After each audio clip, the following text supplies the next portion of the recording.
বড় ছেলেটাকে তো স্কুলে দিয়ে আসলাম। স্কুলে যাওয়ার সময় দেখি কারেন্ট নাই, আবার এত রোদ গরমে বাসায় এসে যে একটু ফ্যানের বাতাস খাবো তারও উপায় নাই। বাসায় এসেও দেখি কারেন্ট নাই, কেমন লাগে বলো তো। হ্যালো এভরিওয়ান, আসসালামু আলাইকুম, কেমন আছো তোমরা সবাই? তোমাদেরকে ওয়েলকাম করছি আমার আরেকটা নিউ ডেইলি ব্লগে।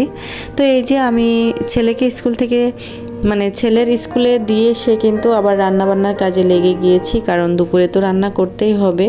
ওকে দিয়ে আসি, দিয়ে আসতে আসতেই কিন্তু প্রায় 11:30 11:45 বেজে যায়, কারণ ওর স্কুল তো 11টায়।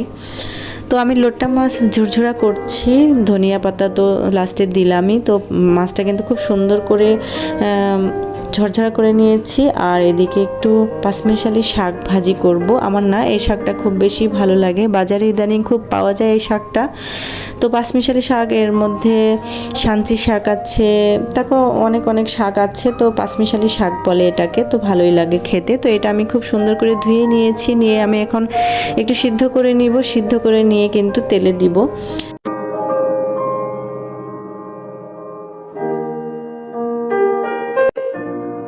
শাকটা খুব ভালো করে সিদ্ধ হয়ে গিয়েছে, এখন আমি তেলে দিব। এর মধ্যে একটু কাঁচামরিচ আর রসুন থেতো করছি।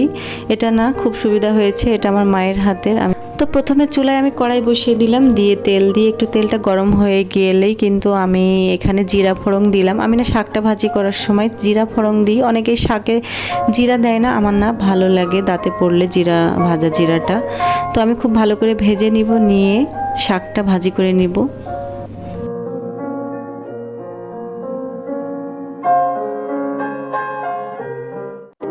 আর এদিকে তো রাইস কুকারে ভাত দিয়েছিলাম, সাথে ছেলেদের জন্য আলু সিদ্ধ দিয়েছিলাম, আর একটু মসুর ডাল রান্না করব ভাবছিলাম, তাই মসুর ডালটাও একসাথে সিদ্ধ দিয়েছিলাম, ভাতের ভিতরে আর কি, রাইস কুকারে যে স্টিমার থাকে ওখানে। তো আমি বরাবরই ডাল আলু এভাবেই সিদ্ধ করি, ভাত যখন রান্না করি একসাথেই দিয়ে দিই, সিদ্ধ হয়ে যায়, আমার গ্যাসটাও বেঁচে যায়, সময়টাও বেঁচে যায়। তো এদিকে আমার শাকটা খুব ভালো করে ভাজি করে নিয়েছি, আর এদিকে যে মাছটা রান্না করে রেখেছিলাম লোট্টা মাছ ঝুরঝুরা, ওটা আমি সুন্দর করে গামলায় ঢেলে নিলাম। এখন আমি টেবিলে সাজিয়ে রেখে দিব।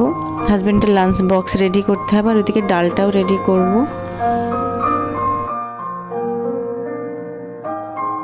আজকের ডালটা একটু পাতলাই হয়ে গিয়েছে। পাতলা ডাল অবশ্য আমার হাজব্যান্ড পছন্দ করে, বাট আমার না পাতলা ডাল একদম খেতে ভালো লাগে না, কেন জানি বিরক্ত লাগে।